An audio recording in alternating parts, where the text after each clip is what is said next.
En revanche, ce qui est d'actualité, toujours d'actualité avec vous finalement depuis que vous avez fait votre coming out vegan, c'est cet activisme.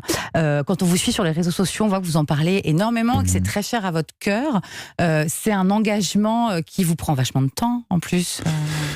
Non, ça me prend pas beaucoup. Faut éduquer quand même 50 millions de bouffeurs de steak tartare. Oui, mais quand tu vois le destin tragique de tous les animaux, Ouais.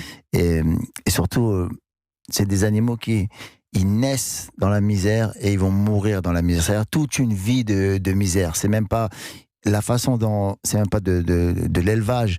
Ils sont dans des camps de concentration. Ils ne voient même pas la lumière du jour.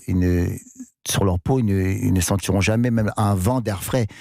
Et après, on donne ça à nos enfants. Donc, on fait du mal et on se nourrit du mal.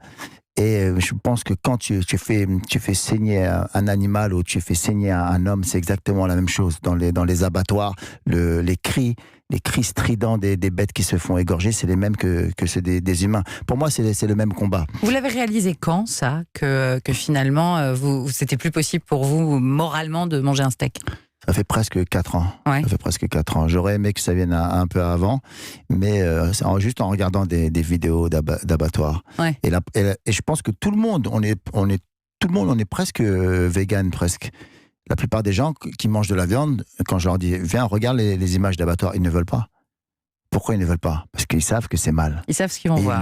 Ils le savent. Encore des gens qui disent ouais, vas-y, montre-moi et je m'en fous. Non, mais la plupart des gens je veux pas voir ça. Non. Parce que au fond d'eux, ils ont cette part d'humanité et ils savent que c'est quelque chose de mal. Et en plus, on n'en a pas besoin. On n'en a pas besoin. On n'est pas constitué pour manger de la viande. La façon dont notre système digestif, il n'y a pas assez d'acidité pour brûler les viandes. Elles restent stockées dans notre estomac ou dans notre côlon, tout ça, et ça nous rend plus malades. Alors on fait du mal et qui nous donne du mal. Donc, mais je pense que plus tard, dans les générations futures, et ça commence, il y a plein de la jeunesse, il y a plein, avec Internet, on se rend compte, à mon avis, dans 100 ans, dans 200 ans, les gens ils mangeront très très peu de viande. Moi, ma mère, la dernière fois, elle me disait, au Cap-Vert, ils mangeaient de la viande que pour les fêtes. Ouais.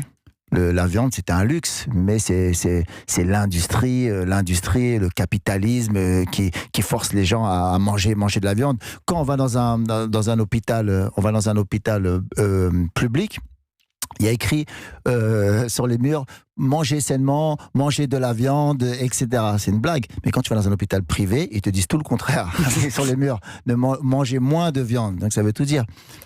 Donc c'est un système qui nous pousse à être malades pour peut-être, je sais pas, s'enrichir dessus sur les malades, mais c'est encore un autre combat. En tout cas, c'est un sujet qui vous tient à cœur et dont vous parlez volontiers, notamment sur vos réseaux sociaux.